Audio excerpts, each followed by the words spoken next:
Well, thank you. This is a real honor. So I'm going to take just about 5 minutes to kind of tell you about the sort of stuff that we do to kind of explain the award a little bit. And so, you put this here. So in 2008, I started doing a series of kind of walking tours, often with a focus on labor history, although I'm interested in a variety of topics. And then I decided to branch out, and because I was interested in the different forms that are used to kind of like narrate history, right, in sort of popular forms. So you have walking tours, you have lectures, but then you also have reenactments, right? And reenactments are almost solely reserved for events from our country's martial past. So Civil War reenactments, Revolutionary War reenactments. There are some crazy cats who like to pretend that they're French voyagers and held down the river and stuff like that. But for the most part, it's kind of military focused. And I was also kind of like really interested in that a lot of sort of labor history either doesn't get taught in high schools, or you can take labor history classes often in college if you want to. But a lot of these sort of narratives have been kind of obscured or erased. So our first attempt at a kind of reenactment was at the 1877 Battle of the Halstead Viaduct, which maybe some of you guys know about. But a lot of people have completely forgotten that this incident ever occurred, even though several people died as a result of it. And this was during a sort of nationwide railroad strike that occurred all across the country. It spread from the East Coast, starting in the Baltimore area, going all the way west to San Francisco. But Chicago, because it was a major transit hub, was one of the sort of centers of the strike. And this was in the middle of a kind of economic crisis, and railroads basically colluded to like collect, to across the board cut the wages of all their employees. So these spontaneous strikes broke out across the country. And near the Burlington-Quincy lines and the viaduct at 16th and Halstead, there was a violent confrontation between police and between laborers. But what made this a significant event is that this is one of the first times that various populations within the city put aside their kind of ethnic differences and kind of worked together. So the Polish and Czech and Slovak workers in the Pilsen area were joined in solidarity by the Irish laborers coming up from Bridgeport. And so we decided to recreate this event. And as you can see, we took a slightly sort of playful attitude towards it. So we did it on the site, but the cops, kind of like Keystone Cops. Next slide. We had a sort of marching band to provide musical accompaniment. This is the band Environmental Encroachment. And so they kind of played on a horse-drawn carriage along with us, which gave this slightly sort of festive air, even as we were sort of narrating this history. And next slide. But one thing I like to do with my events is most reenactments, they use sort of professional reenactors. So people who really sort of know the stories and really are sort of obsessed over the sort of details. I like to keep these events sort of free and open to everybody and interactive. And as a result, we get people from all sorts of age groups. So everyone was invited to kind of show up and participate as one of the striking laborers. So I had actors playing the police officers, but anybody who showed up in the public could be one of the striking workers. And people often took their own initiative and showed up in costume, which was great. And we made all these fake foam bricks and rocks. And what I discovered is that older people, right, in their 60s and 70s, and children particularly enjoyed hitting the police officers with the foam rocks. There was an actor playing Alan Pinkerton at the reenactment, and there was one retired labor historian. She was in her mid-70s, and she got a squirt gun, because we also gave her a squirt, and she just went after Pinkerton the entire reenactment. She said her whole life she'd been waiting to shoot Alan Pinkerton. So, next slide.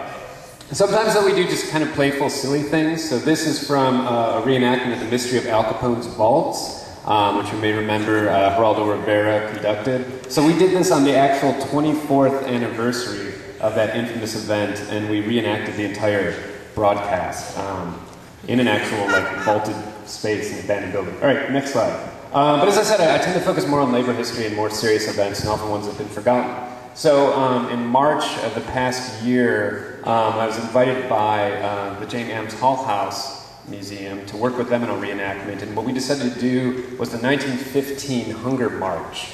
1915 unemployment rates were much higher than they even are now. And so people decided to have this sort of spontaneous meeting, and then they were going to march to City Hall to basically demand public works projects.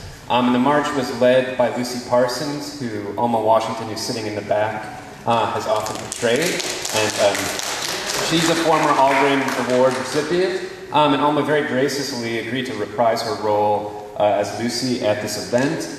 And it was also, we worked with a group called Jobs for Justice, which is interested in kind of organizing unemployed individuals to kind of like lobby on behalf of their interests. And they're a really great group. And so we were kind of using the event to sort of draw attention to their work and to the current economic crisis and unemployment. So next slide. As you can see, once again though, we involved some fake cops. This was great because we also had some mounted police as well. So we made little sort of like horses that they could kind of wear over them. And so we marched up, we followed the original parade route. This event was significant in one way that it was like led by Lucy Parsons and radicalized a bunch of very kind of young people in the city who would kind of continue this work to the next generation. It was also the very first time that Solidarity Forever was sung at a labor event. So Ralph Chaplin, who wrote the song, had just finished it earlier that morning, brought it out, and was performed at that event. So you can see people here going up Halsted along the original route, and the police officers trying to break them up. And they've got protest signs, which people brought, made on their own initiative, which is great. Okay, next slide. And this is just another image of the kind of crowd scene. The man in the bottom corner there is playing a police officer by the name of Make Mills, who was an early figure in this sort of Chicago Red Squad. The ironic thing about Make Mills is that he's actually the dad of Viola Spolin, who later went on to work at Hull House and created these theater games, which led to the Compass Players, which later led to Second City. So it's just a kind of interesting historical accident that her father was there breaking up the Hull House march. Next slide. But our most ambitious endeavor to date was last year when we did the 125th anniversary full-scale Haymarket reenactment. So for this, which Alma once again participated in, and then Bucky also participated in as well. He played there. And this was quite an undertaking. So it involved getting organizations from across the city. The Illinois Labor History Society worked with us, an arts festival, the Virgin Arts Festival, the Haymarket Pub and Brewery, which is down in Halston, Randolph, various sort of like businesses, community groups, arts groups. And that's how we were able to get basically almost 200 people to play Chicago police officers. And actually march up displays and kind of recreate that. And once again, the public was invited to all play a role. So everybody who showed up as part of the public was somebody who was there to listen to one of the anarchists speak. We ended up getting about 1,000 participants. Wow. And there was a lot of interest in it, of course, because this is when everything was going on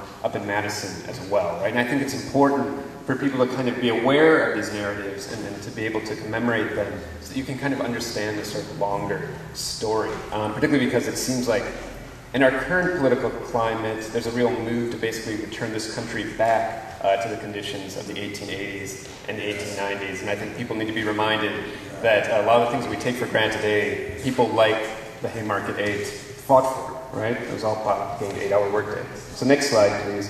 And these are police officers. Once again, you can see a whole kind of range of people participating in it.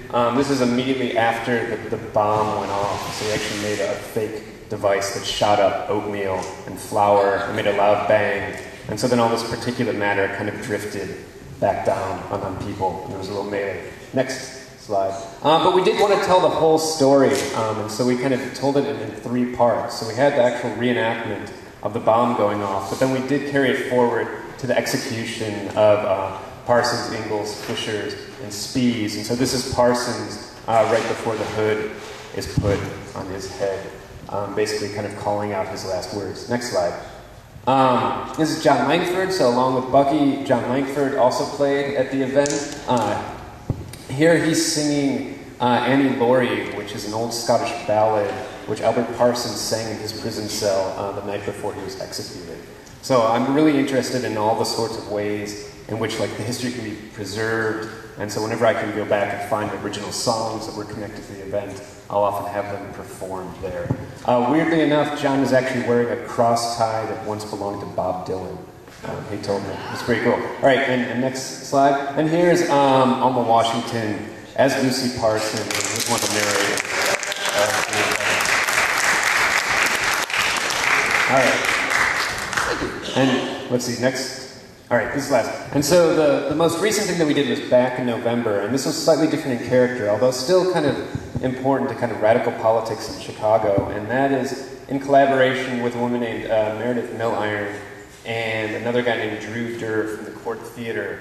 We restaged the first performance of the Compass Players from 1955. We had to do it in Jimmy's because the Compass Tavern doesn't exist anymore, but it was a very sort of similar space. And it was a real challenge too, which is like, how do you recreate a performance that was largely improvised?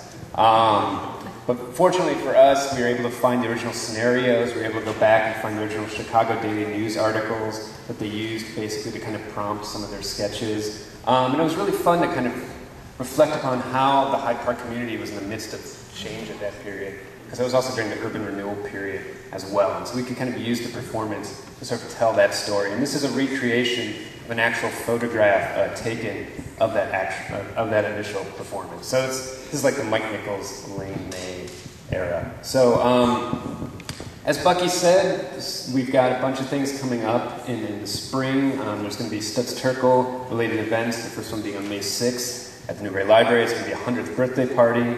Once again, it's like free, open to the public. Anybody can come. We've got some great performers, some great speakers for that. And then later in the summer, we're going to have an event called Like a Secondhand Sea, which is going to be about the sort of history of the river and the lake. And I only bring that up now because the name of the event comes actually from Nelson Algren.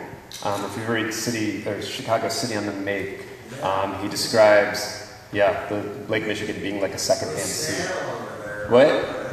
For sale down there. That's right, yeah. So thank you very much for your time, and once again, it's a very great honor to receive this award. I hope I give you the impression, though, that many other people deserve it, because I got a lot of help with all this stuff.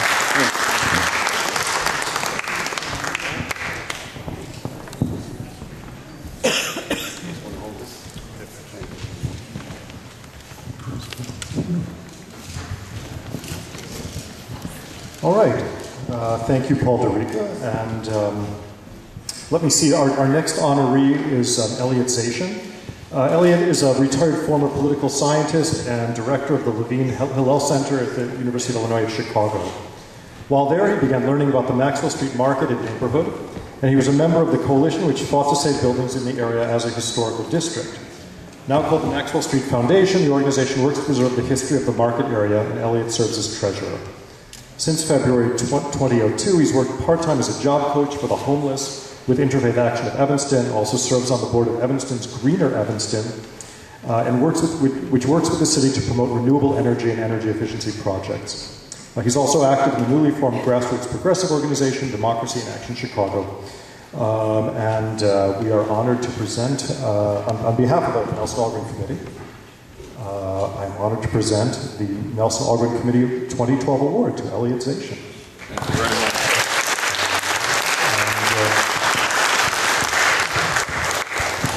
Thanks very much, Hugh.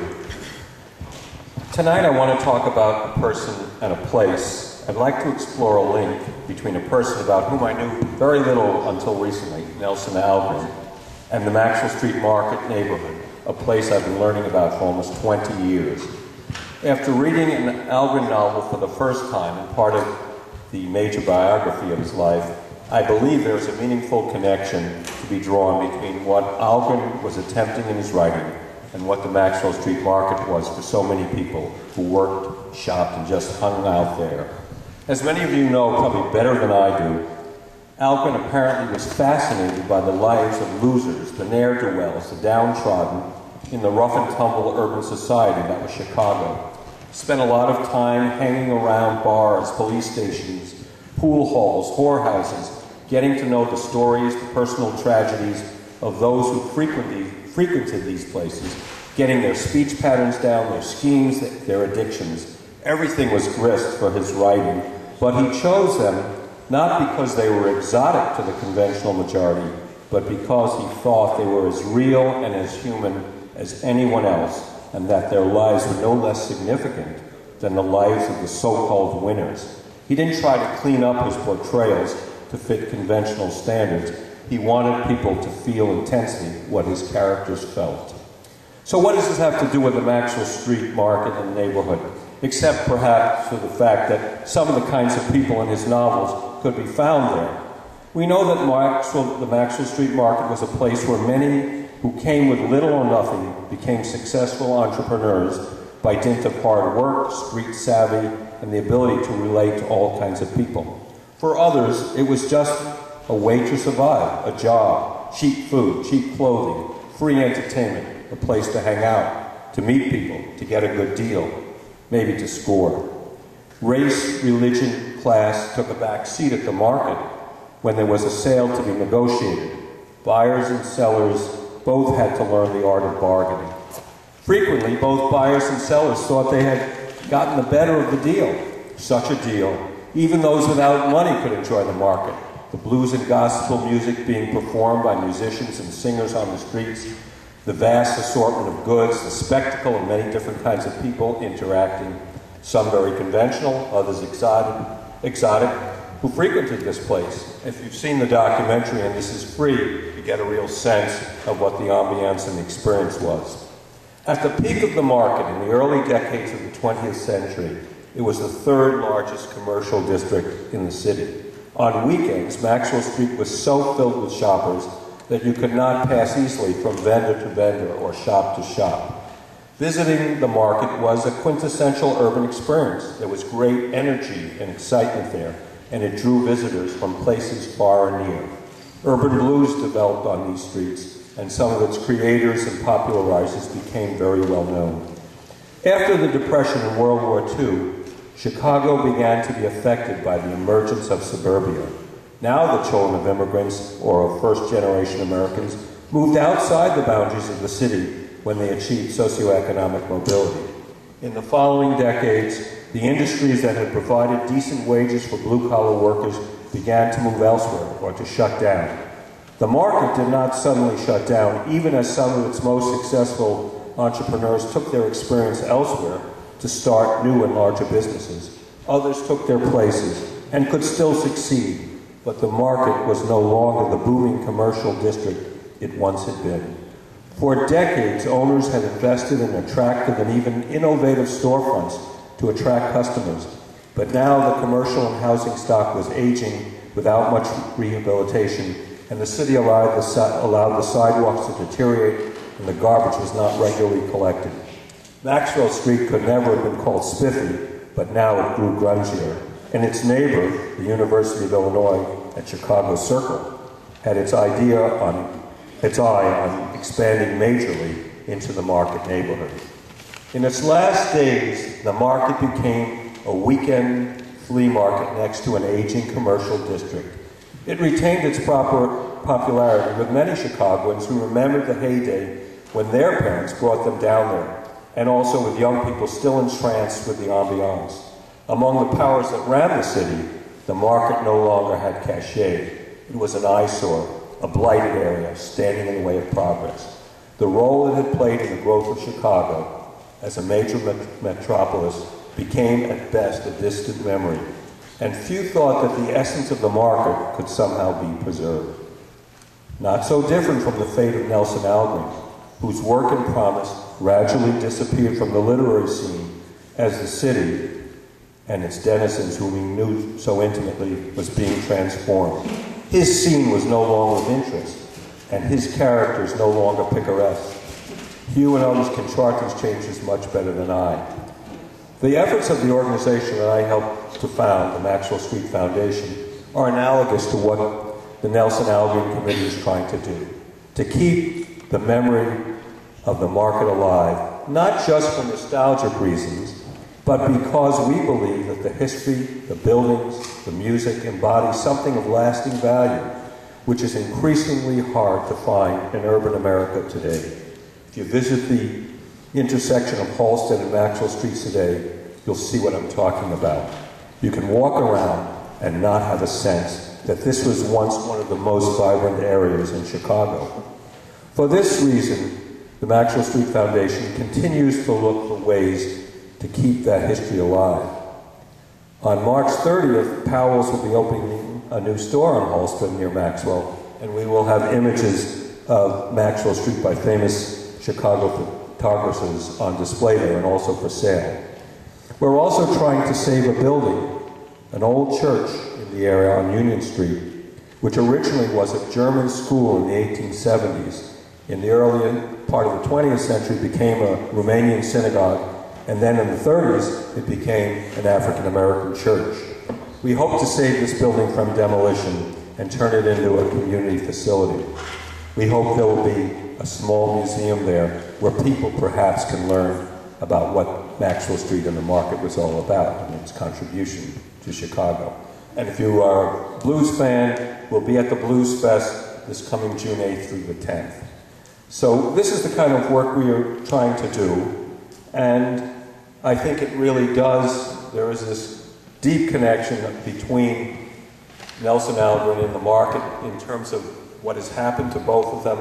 I didn't know much about Nelson Algren, and if it wasn't for Hugh, I wouldn't be standing here.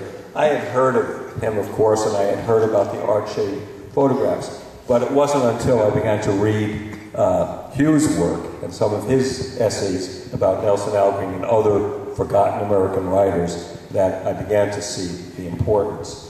So I have learned to give Hugh the benefit of the doubt when he sends me these emails. I assume you get them too.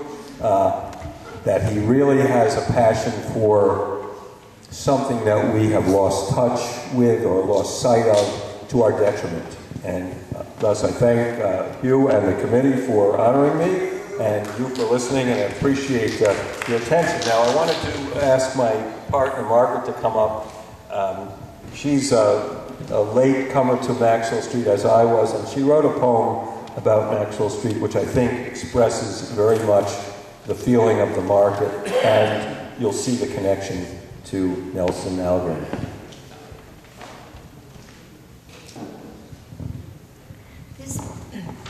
This poem was written, I guess, around 94, when Eliot was very busy with the Maxwell Street Foundation and the efforts to protect the historic parts of the market.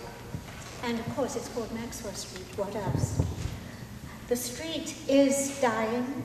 The sun pulls wet, exhausted air from the gutters, where scraps of garbage drown in dirty water. Broken buildings lean and tremble, hungry creatures forage in hallways. This is where they came in their thousands, generations of them, old men and women and babies, skinny, young, eager men, holding their breath and jumping off the dock at Ellis Island headfirst into America. Promises, loud in their ears, brought them to Chicago, to Maxwell Street and the market, where they opened their battered suitcases, borrowed pushcarts, set up trestle tables piled with watches, socks, bits of bicycles. All the minutiae of urban living sold for a song, or less, a snatch of sound, a single trumpet note from a black bluesman standing on a crate. Maxwell Street, Chicago in its urgent, early incarnation, opportunity, a word to tangle foreign tongues. Its promise, though, clear as the lighthouse beacon swinging its shaft of light across Lake Michigan. The blues was born again here, singing the world's heart full of longing, loss, resignation. Nations met and mixed and became a family, a city. Became Chicago on Sunday morning. Living, dealing, swift as swallows, we cheat you fair. Shouts and laughter and the smell of onions from Jim's hot dog stand sashaying up the street. Now parking lots and college dorms go up, and sanitation trucks sidle past with averted eyes. But the people of Maxwell Street have been around longer and seen more and sung and suffered with more passion than the city fathers, and seem not to hear the death cart's clanging bell. Their world has shrunk to a city block, perhaps, but they can fit a world into that space. Tourists still come and are not disappointed. They see the street wake up on Sunday morning. as the folks for whom the dilapidated remnants of this place still mean a room out of the cold emerge from drab doorways, nod to curious cameras. On the corner of Maxwell and Halsted, jumping Willie Cox sweats and rejoices to the band's pounding beat. Jimmy Lee Robinson, silver spurs on his boots, pauses a moment for a photograph, then takes his guitar and mounts the makeshift stage to sing the song of Maxwell Street. It's Sunday morning, and the people of the dying street dance in the gutters, comfort the broken buildings with music, relive their past defiantly, here on the corner where the street still lives. Thank you.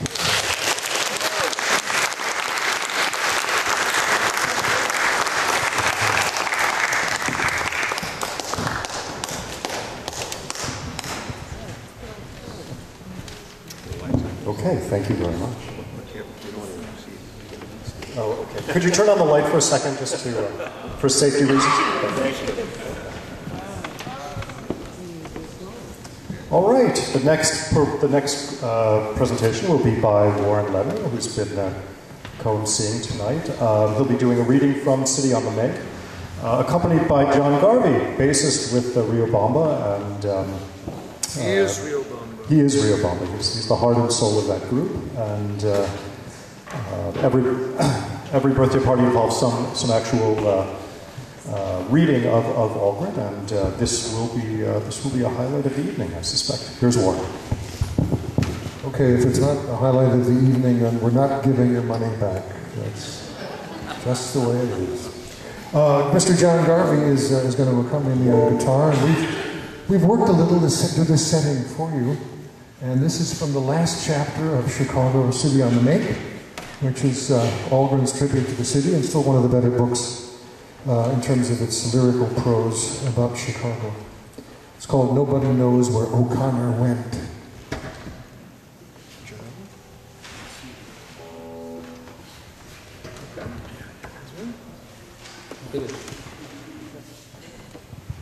An October sort of city, even in spring, where somebody's washing, always whipping in smoky October colors off the third floor rear by that same wind that drives the yellowing comic strips down all the gutters that lead away from home. A hoarse-voiced, extra-hawking newsie of the city. By its padlocked pool rooms and its nightshade neon, by its carbon Christs, punching transfers all night long, by its nuns studying gin fizz ads in the Englewood local. You shall know Chicago. By nights when the yellow salamanders of the L bend all one way and the cold rain runs with the red-lit rain. By the way the city's million wires are burdened only by the lightest snow. And the old year yet lighter upon them, when chairs are stacked and glasses are turned and arc lamps all are dimmed. By days when the wind bangs alley gates ajar and the sun goes on by the wind. By nights when the moon is an only child above the measured thunder of the cars. You may know Chicago's heart at last. You'll know it's the place built out of man's ceaseless failure to overcome himself. Out of man's endless war against himself, we build our successes as well as our failures, making it the city of all cities most like man himself. Loneliest creation of all this very old poor earth. And Shoeless Joe, who lost his honor in his job, is remembered more fondly here where stands are packed and a slight sun burns across them than old Comiskey, who salvaged his own. On hot and magic afternoons when only the press box high overhead divides the hustler in the square, for there's a left-hander's wind moving down 35th, rolling the summer's last straw Kelly across second into center, where fell the winning single of the first winning Comiskey team in 32 seasons. 32 American League seasons, and Lord knows how many swindles ago. Nephew is doing 30 days again for the 50th or the 39th time, this time for defacing private property. Nobody knows where O'Connor went, And 1,000 happy days are here again. Tunes have come and gone, and the ones that keep coming back softest of all are tavern lights. Come on, the night isn't pale, but the high-tension wire goes. It's only a paper moon hanging over a cardboard sea. For everybody takes care of himself under this paper moon, and the hustlers still handle the cardboard. Joe Felso doesn't trouble his pointy little head just because somebody tossed a rock through some other Joe Felso's window 2 doors down. It wasn't his window, it wasn't his rock, and we all have our own troubles, Jack. The big town is getting something of Uncle Johnson's fixed look, like that of a fighter working beyond his strength and knowing it, laughing even as an ignorant fighter laughs who's never lost a battle. The white-haired poet wrote before his hair turned white, but all those hairs are now turning white. But the quality of our laughter has altered since that appraisal to be replaced by something sounding more like a jukebox running down a deserted bar. Chicago's laughter has grown metallic. The city no longer laughs easily and well out of spiritual good health. We seem to have no way of judging either the dead or the living, or the fixed smirk of the dead. The slums take their revenge. How much did he have? Is what we demand to know when we hear that old Joe Felso has gone to his reward. Never what was he in human terms? Was his income listed publicly? Was there a Ford in his future at the very moment he was snatched? And whether he was of any use or any joy to himself when he had hid his chance for use and joy, we never seem to wonder. It's hustle and bustle from day to day, chickens day, feathers day the next. Nobody knows where O'Connor went. Nobody will tell how Tommy got free. Now whether there are well springs here for men beneath the rubble of last year's revelry. Oh, the pig wallows are paved. Grey diesels stroke noiselessly past the clamorous tenements and home. Oh man, the constellations above silently and unseen. Yeah, silently and unseen. Through blowing seas above the roofs. Only the measured clatter of the empty cars would have passed the northbound and the southbound hills, come curving down the constant boundaries of night. The cemetery that keeps the Confederate dead is bounded by the same tracks that run past Stephen A. Douglas's remains. The jail where Parsons hung is gone, and the building from which Bonfeld marches no more. Nobody remembers the Globe or Indus Plains, and only a lonely shaft remembers the 4 who died. No one ever understood fully why, and those who went down with the plowed steam at Chicora are one with those who went down on the Eastland, and those who sang, "My God, how the money rolls in," are the ones who sang, "Brother, can you spare a dime?" Never once on any midnight whatsoever will you take off from here without a pang, forever feeling priceless.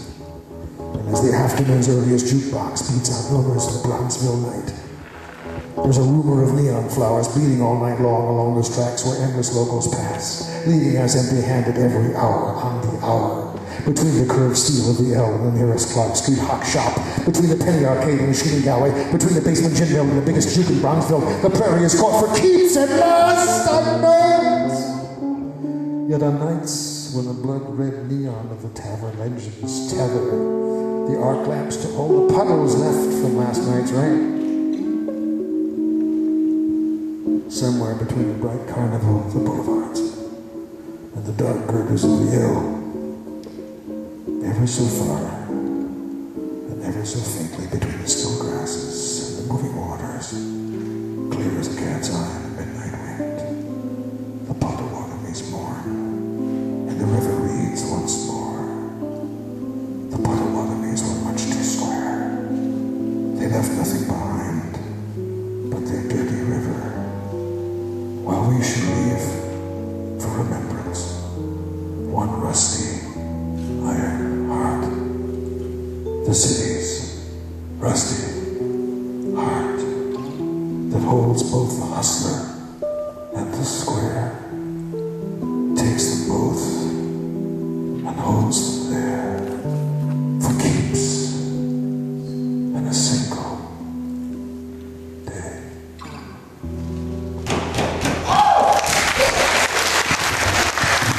John Garvey on the track.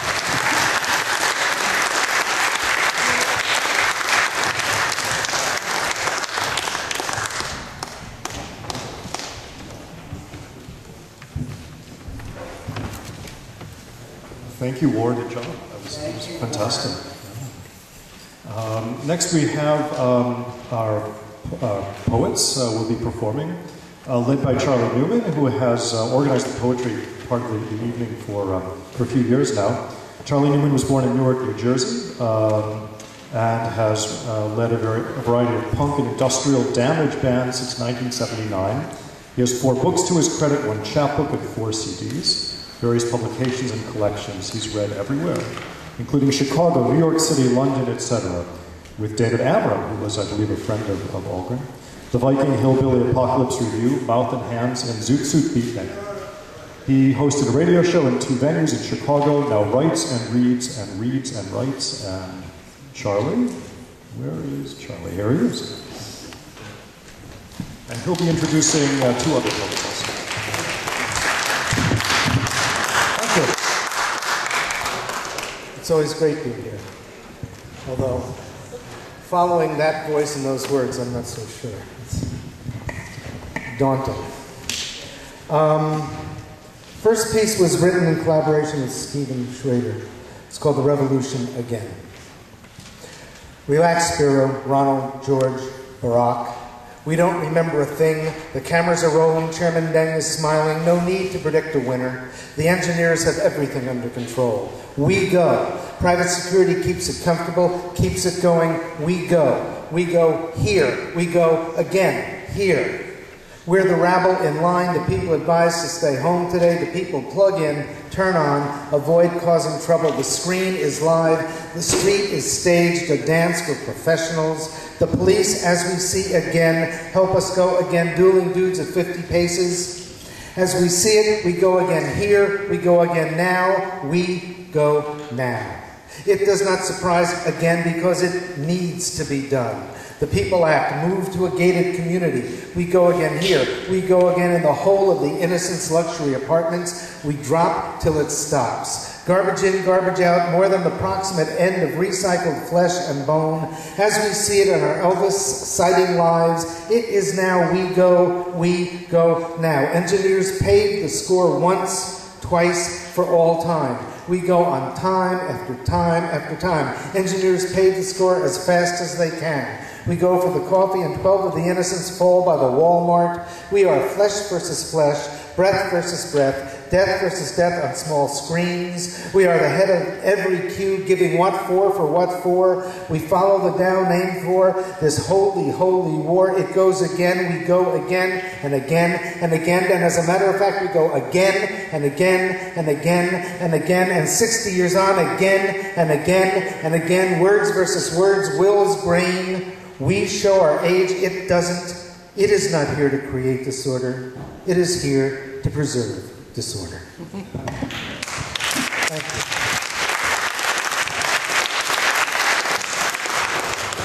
you. Our next poet is Stephen Schrader. He was born in Wichita Falls, Texas.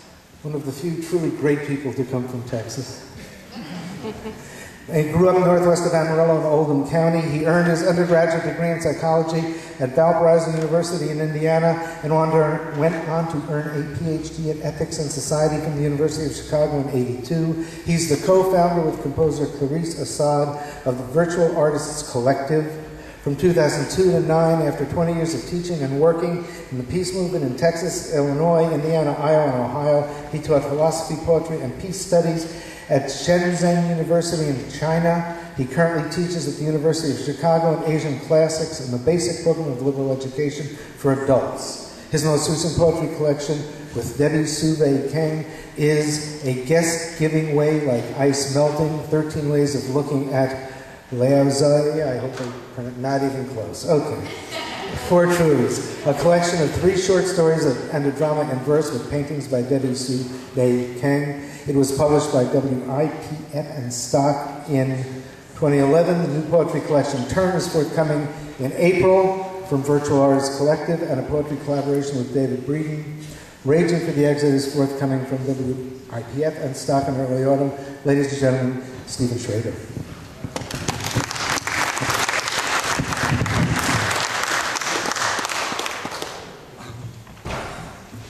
Thank you, Charlie. I'm really pleased to be here. I was promised a blessing if I kept this under 10 minutes, and that's important, so I'm going to do my best to do that. I have 3 poems, and I'm going to introduce all at once and then just read them straight through as though they were one poem. The first is, was put together by reading through City on the Make and Ethics of Ambiguity. And so most of the words will come from Nelson Algren and Simone de Beauvoir. The second poem was picked up on a walk from Hyde Park to the Loop a few months back. And the third poem, a short one, was written at the Woody Guthrie Festival in Okemah, Oklahoma last year. And since it is the 100th anniversary of Woody's birth, I thought that would be an appropriate way to end. So let me plunge into the poems, read them all as one poem. They'd like you to believe there's nothing left of Jane Addams but a museum and a fucking toll room. But Jane knows better now than ever that Chicago's blood is hustler's blood. For hospitals, brothels, prisons, and all such hells where patronage comes up softly like a flower, Chicago is some sort of modeled offshoot, twisting toward twilight rather than sun. Desire creates the desirable, and the project sets up the end. Applaud the artist hanging for sale beside his work. 30 years ago, we gave musicians to the world. Now we give drill sergeants, where a sea-green light from the 1,000-globed chandeliers drifts down a hoarse-voiced, extreme-hawking newsy of a city, the big drum called, "Come to Jesus or else," like the city that bred him. He had a heavenly harpist on his bedpost, as well as a hustler's imp stoking the furnace, one face for poets and one for promoters. It can sleep in the dull comfort which capitalism grants it. It didn't sound like something asked lightly. What kind of American are you, anyhow? Before you earn the right to wrap any sort of joint, you have to love it a little while. Man does not create the world. He succeeds in disclosing it only through the resistance which the world opposes to him. They have builded a heavy-shouldered laughter here, who went to work too young, whether you're in the local writing racket or in the burglary line. If you're not a bull, then you'd better be a fox. Stiff-necked wonders who could be broken but couldn't be bent. A more and more rigorous circle is formed from which one is more and more unlikely to escape. We seem to have no way of judging either the laughter of the living or the fixed smirk of the dead. They never conquered as well as they hustled. Always our villains have hearts of gold, and all our heroes are slightly tainted. The serious man gets rid of his freedom by claiming to subordinate it to values which would be unconditioned. For our museums like cathedrals, our cathedrals like museums, all that long ago August day, the sun lay like shellac on the streets, but toward evening a weary small breeze wandered out of some saloon, toured Cottage Grove idly a while, then turned aimlessly west down 71st. Scorn alone liberated them. And Chicago divided your heart. The city today is more of soldiers than an artist's town, a poet's town, for the same reason it's a working stiff's town. Both poet and working stiff being boys out to get even for funny cards dealt by an overpaid houseman weary long years ago. Nobody knows, with faces cut from the same cloth as their caps, and the women whose eyes reflect nothing but the pavement. A passionate attachment can wither into a serious relationship. Only the measured clatter of the empty cars where past the northbound and the southbound L's comes curving down the constant boundaries of night. Each moment of that tormented history is contradicted by the following one. They do anything under the sun except work for a living.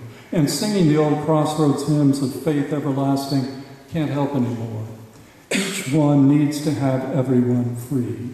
For you can't call anonymous souls to the Lord. He doesn't know who they are.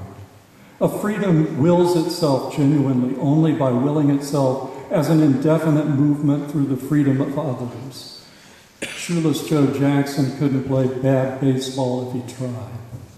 Every war, every revolution demands the sacrifice of a generation. It's a backstreet, backslum loudmouth whose challenges go ringing around the world like any green punks around any neighborhood bar where mellower barflies make the allowances of older men. The punk's just quacking cause his knees is shaking again.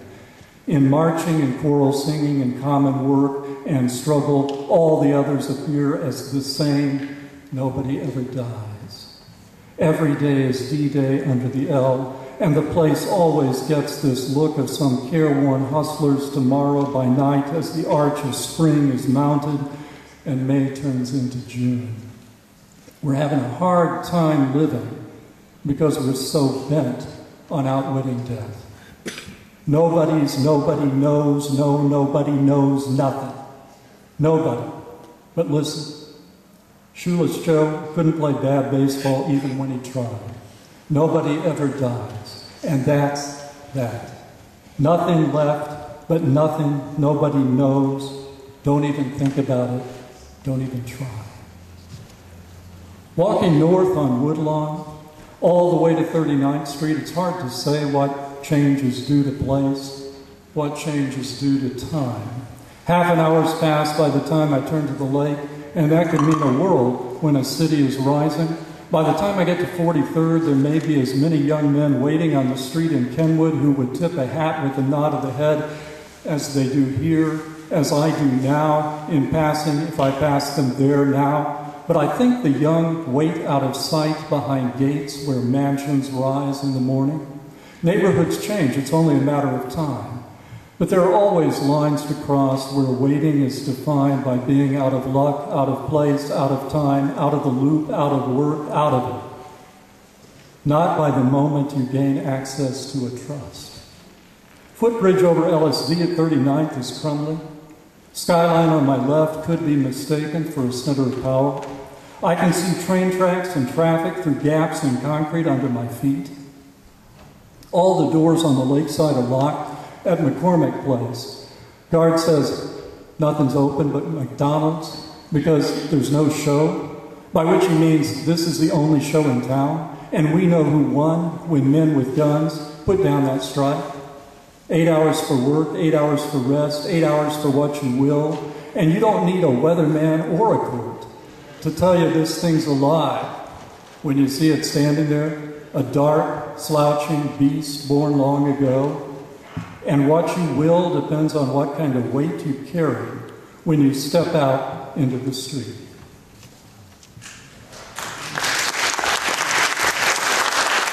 And now, finally, the poem I promised that was written in Okima last year. It's called Turn, and it is the title poem from the new book that Charlie mentioned. And I do have advanced copies.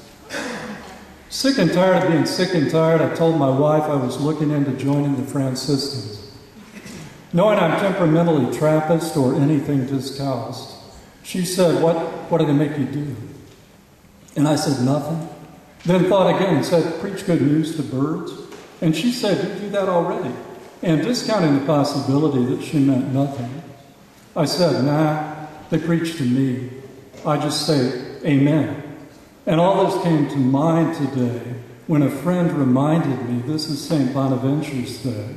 And in his honor, she's trying to ignore little annoyances, but I suppose those would be the ones a Franciscan scholar would embrace. Suffer the little, you know.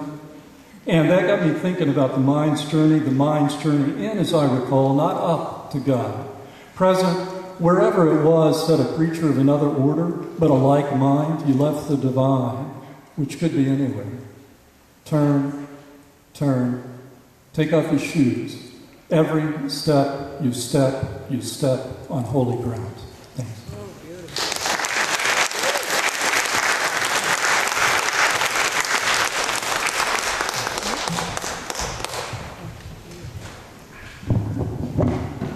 Next up is Wayne Allen Jones, publisher of Fractal Edge Press, active in Chicago's open mic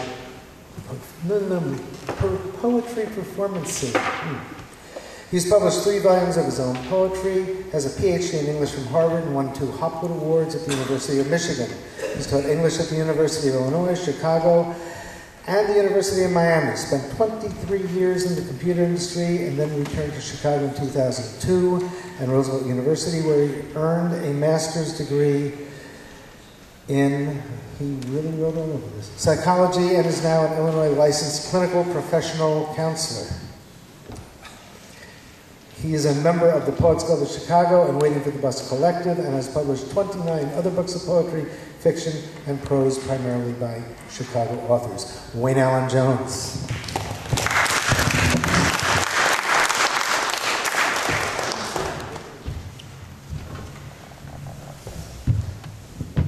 It can never be the same for me. I can't be accused of walking while black.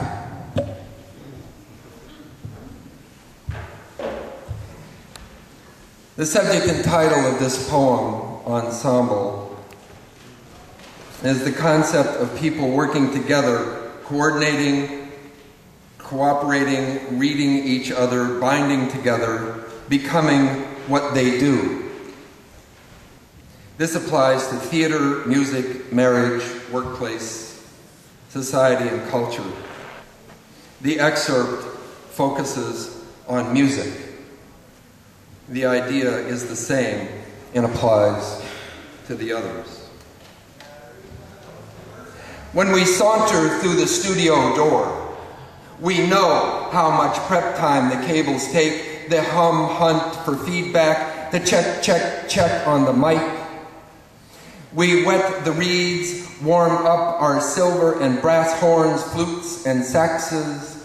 We slough off day job crust. We shake out the fluff of pointed glances, tongues and gestures, balance on the flick edge of the moment, stare down the set list, catch each other's eyes, and count off the start. Snare, hi-hat, brushes, a vamp on bass, horns bring on the chart's melody, everyone as one on the melody. Each player riffs a chorus, keeps the root, swings wider and wider through the changes. One by one, we dive into the ranges of possibilities, urge each other to find something new, unheard of, outside the ordinary, that speaks exactly what we're thinking, feeling, knowing, blowing away the dust, sediment, the sentiment wrung of 1,000 times of cut paper hearts. We shift to the chases, switch back and forth, calling, responding, pulling out smart chords. We lead and follow, anticipate turns and phrases, change direction, run ahead. We form one dervish, one ecstatic twirl. The tune becomes our gravity, the vamp our pulse, kick, crash, and rim shot our nerve. Sound the riffling flutter, trace the arc's rings and smooth arabesques of the silken veils that hold our souls together and makes us free. When the dance is done and we come back, we slide out of this groove. Sweet light still shines in our eyes and splintered sweat as we bring the head chorus back without improv. We lock eyes. We know where we've been. We know we can return, be whole, be one again.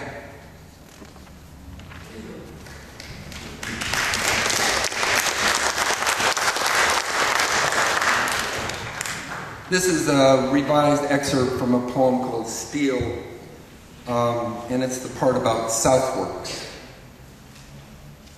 Hogs and cattle walked in waste pen southwest of the loop.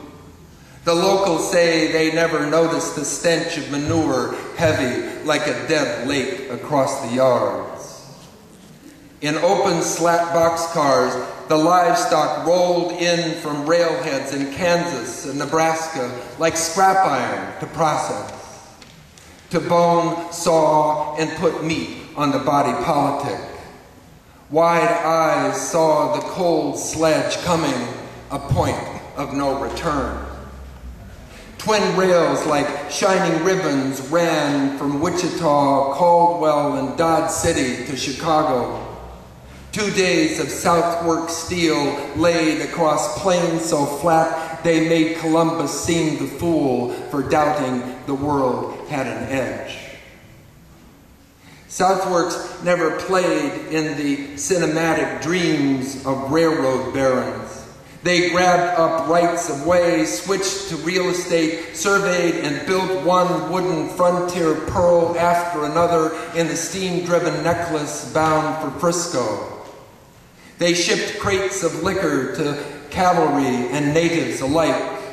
Meanwhile, Chicago boys started sweeping, stayed on, worked up to open hearths, and became steel men. The massive size of things, bolts, pipes, doors, roofs, and cauldrons made up for soaking heat, poor light, the acrid reek of seared air, and the squeal of metal wheels cornering. Icons of the modern age rose on Michigan Avenue, their bones the forged steel girders and I-beams hot from Southworks. The industry under the skin of skyscraping towers, the substance beneath the show was Southworks, the steel men and their burly sons. They felt pride in their work. They put in their hot hours, bought bungalows, put their wide-eyed children through school, hoping for management or college, the professions, priests, doctors, teachers, for some, even lawyers seemed worthy. This pride helped them fight the stiff men who called the shots, who made the deals, who set the pace for work, who fixed the quotas, who doled out wages like communion wafers and forbade on the job the cold draft beer that was the Savior's blood, who fired everyone with questions about safety, pay, equity, or power, who counted the money and took it home. Unions were born when and where they were needed. Steel bosses mistook steel men for cattle, tried to keep them in the chute till the steel sledge meted out the reward. The hammer came soon enough, and the sickle cut its swath through lines of cops and scabs. Goons fought back with hickory and ash, baseball bats stained so deep the dark brown blotches still show. Songs healed bones and steeled the spirits of men who knew their place and wanted their due. But no one could hold out forever. Bosses had plans, workers had families and bills. They settled, got back to work, to turning out the spines of city skylines. The union settled in, bought furniture, rented halls, learned the lingo of managers, and in the coke dust they grew a power that turned inside out. They wore suits, learned the places for flatware and napkins, kept the good stuff for their friends, acted like the bosses they had fought. The rank and file never voted a contract. The reps knew what was best. Wars culled the ranks of young steel men. The more they knew, the less they stayed. Few came back to the neighborhoods. Few wanted their old jobs at Southworks. The kids playing in the streets came for holidays from Detroit, Philadelphia, New York, Boston, from anywhere but down a South Side block. Meanwhile, union muscles flexed, wages rose, breaks got longer, but no one changed the way they made the steel. No one replaced old men with new machines. Orders dropped. Special steel became the ticket. Bombed, punished, forgiven, and rebuilt, backed by money from Chicago and Pittsburgh. From their new plants, Japan sent high-grade steel around the world in new black ships and claimed the victory they had sought so long. The bosses of Big Steel knew they had to shut Southworks down and send their money overseas. They gave the steel men 3 months off with full benefits and pay. Time, they said, to convert Southworks to the new way. But they called back a skeleton crew to bring the plant down, to render it like a sick cow. They kept the Bessemer and blast furnaces blazing.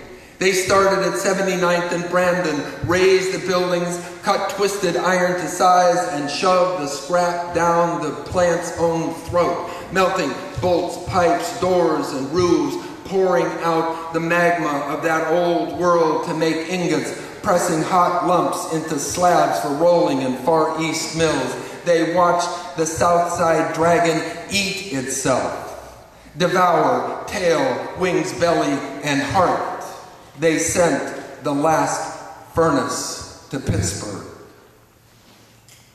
The yards, cleared and bulldozed flat, lay fallow while bosses made deals to divide the dead land into lots for upscale housing, schools, and parks where white-collar children could learn the rules of the real world.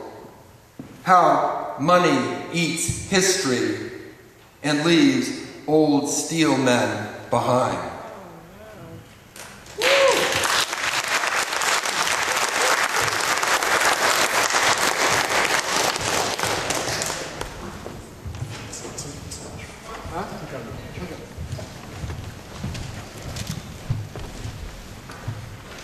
Yeah, thank you. Our next speaker will be Richard Wyszynski.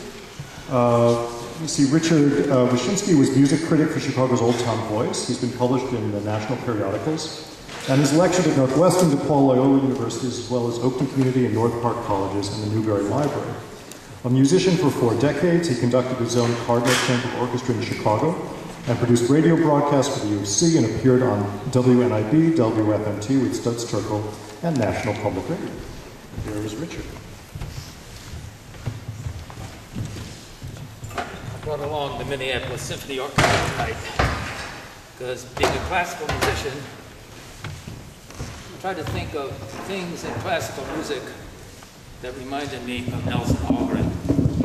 One of them is a piece by Maurice Ravel called La Tumbo de Couperin. I want to play just a few seconds of it.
Does that remind you of Nelson Algren?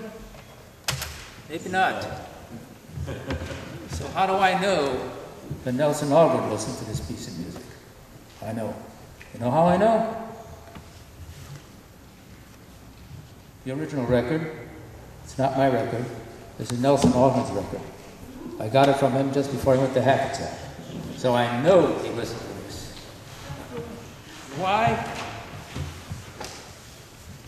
Well, after all the pool halls and back alleys and police stations and morgues, you'd think he went home to try and find something to uplift himself from all that, to take him above that.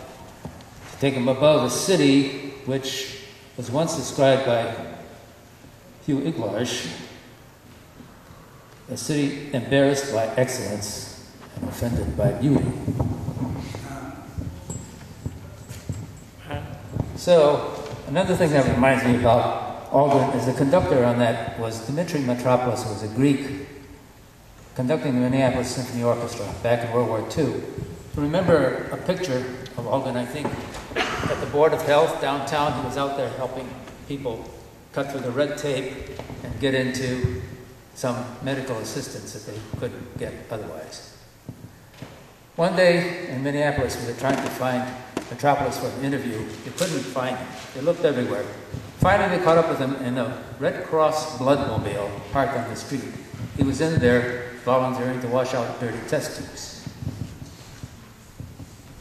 And one point, where they gave Mitropoulos a raise in his salary, he took the raise and he distributed it evenly to the poorest musicians in the orchestra.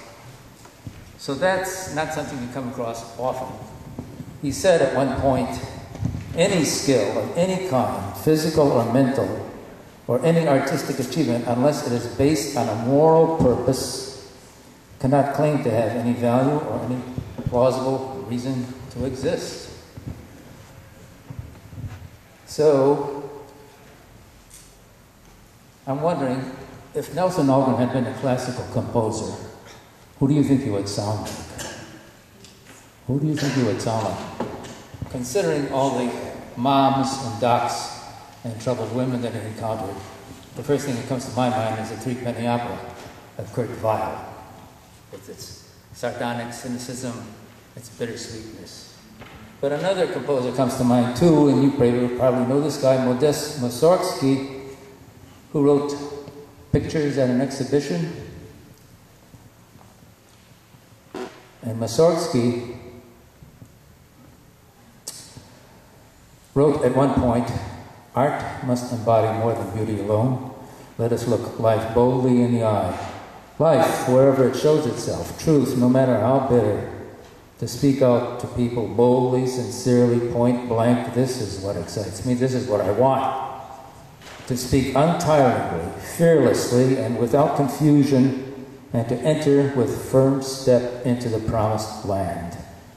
There is a great and beautiful task. Well, in his way, I think Algren was also looking for the promised land, but instead he met de Beauvoir, who took him to Disneyland and left him there. Classical music also has its classical love triangles, you probably know from Brahms and Schumann, and the tragedies that go on with those things. But another composer comes to mind, and that's the famous father of atonality in serial music, Arnold Schoenberg. Arnold Schoenberg, who in 1899 writes a piece called Transfigured Night. Two lovers are walking through the wood in moonlight. There's a problem. She's with child, and the child is not his. Well, it takes about a half an hour, but they work it out. They're happy by the end of the walk. The piece is beautiful, it's Wagnerian, it's very lush, it's very romantic. 1899. 12 years later, Arnold Schoenberg writes a song cycle called Pierrot Lunaire, which incidentally was just performed a couple of weeks ago downtown. It's a number of songs. One of the songs is called Decapitation. So between Transfigured Night and 1899 and 1912, something seems to have gone wrong. And nobody told us how that could have happened. These are questions that were never answered in college. But thanks to my astute research, I have found out why. Arnold was unhappy. And what was he unhappy about? Well, we look at home. Mrs. Schoenberg, for reasons I don't know, tired of Arnold and got involved with a painter named Richard Gerstle, who was a friend of the family. He'd come over and have dinner. He painted Schoenberg's portrait. He even was giving Schoenberg lessons on how to paint. But they had an affair and they were discovered. And now everybody's unhappy. Gerstle is really unhappy. Damn, he's unhappy. He's so unhappy that he takes all his paintings and piles them up in the middle of his kitchen, sets them on fire. Then he goes and hangs himself. That's a hard act to follow. So in the next 10 years, you might call it a barren stalemate. Nothing really creative comes out of Schoenberg until 1923 when his wife dies alone in a hospital. And he develops the 12-tone system, the serial music, which is a breakthrough, a break-off from traditional musical theory for 2,000 years, with the do, re, mi, fa, sol, la, ti, do, to 12 tones of the octave arranged in numerical sequences, something like a Sudoku puzzle. That's probably what you want to do after you get decapitated. And so that reminds me, or brings me to, what went wrong with Beauvoir? I suppose you covered this material sometime already, but I guess from what I take of it, Beauvoir had a problem with her mother, who was suppressed and abandoned by her husband, and dominated Simone, until finally she got out of there, and sort of went into an involuntary metamorphosis of her mother. Thanks to Jean-Paul Sartre, she was in a lifelong relationship where there was no fear of disapproval. So that's pretty good, it's a safety net. At the same time, she was free to move around the world and take in side orders of other lovers, including Algren, who was able to let her adventure with really no risk involved. Not for her at any rate. But that didn't work out, as you know. So my feeling is, how could these things go wrong? What could I have told Arnold? What not to do? Or maybe Mrs. Schoenberg, I don't know. What would you tell Algren to save some of that heartbreak and disaster that he went through for 10 or 20 years? Well, I have a favorite philosopher that I always like to quote. Pierre Teilhard de Chardin. And I have just a couple of lines here. I'm going to throw them at you, and chew on them, see what comes out of them. One thing he says, a promising relationship between a man and a woman can endure and deepen only if it is paralleled by a higher relationship uniting both parties to a third transcendent term. When a man loves a woman nobly, with that vigorous passion that exalts the person above himself, the life of that man, his power to create and feel, his whole universe, are all clearly seen to be sublimated in the love of that woman. Through a woman, the universe advances to meet a man. Of course, when the woman leaves, she takes the universe back with her. So he summed it all up, and these are his terminologies. Love in all its nuances is nothing other and nothing less than the more or less direct impression marked on the heart of the element by the psychic convergence of the universe upon itself. So the next time you see a universe coming at you, go back to Ravel. Listen to his ballet suite, Daphnis and Chloe, which is sort of the ideal conjugal love in sound. And, if necessary, prepare to leave the neighborhood and try to dream high enough so as not to lose the dream in the seeking of it. Good night. Good night and good dreams.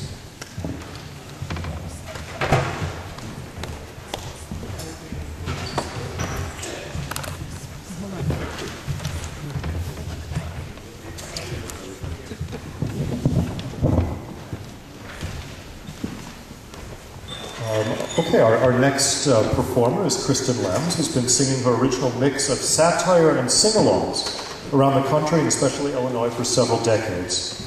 She's a fellow traveler and troubadour for many movements, from Algren's time to the present, and continues to believe Eugene Debs' quote, "Where there is an underclass, I am in it." Her songs are included in the Best of Broadside, a Grammy nominee of protest songs. She's released 7 CDs of ritual material, some of which are on sale, including 1 for children and 2 for teachers. This is her first Algren birthday bash. Thank you, Kristen.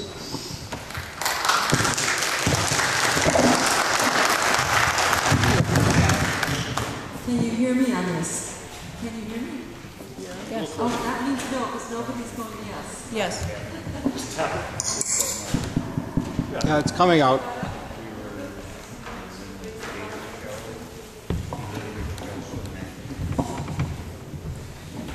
my mother always says, I drown myself out. It sounds good. It sounds good. Well, what an exciting evening. What a wonderful cornucopia of different kinds of performers, all talking about Chicago and loneliness and outsiderness. I am a Hull House child. My grandmother lived across the street from Hull House, and we can really say that I might be here tonight because of Jane Addams. Jane Addams and Ellen Gates Starr and others, Florence Kelly, basically saved my great-grandmother when her drunk husband was coming after her when she was going into labor. She ran across the street to Hull House, and Jane Addams took her in, and the women of Hull House surrounded her with their big long skirts, and when he came through the door, they held up a boiling tea kettle and said, "You will not pass." Wow. It wasn't the birth of my grandmother, but it was one of her siblings that was born that night. Wow. So Jane Addams is kind of a household saint for us, and I have an autographed picture saying, "Faithfully yours, Jane Addams," on my bookshelf, and I look at it all the time. And I wrote a musical about the life of Jane Addams, which has never been performed or produced. But I wanted to sing one song from it. And this is, she's kind of a female version of Nelson Algren, because she went beyond what polite society thought she ought to. She ran for the trash collector. She was the garbage collector in her ward. She was from landed gentry, friends of the Lincolns, but she moved right into the ghetto and wanted to be involved with poor people and immigrants.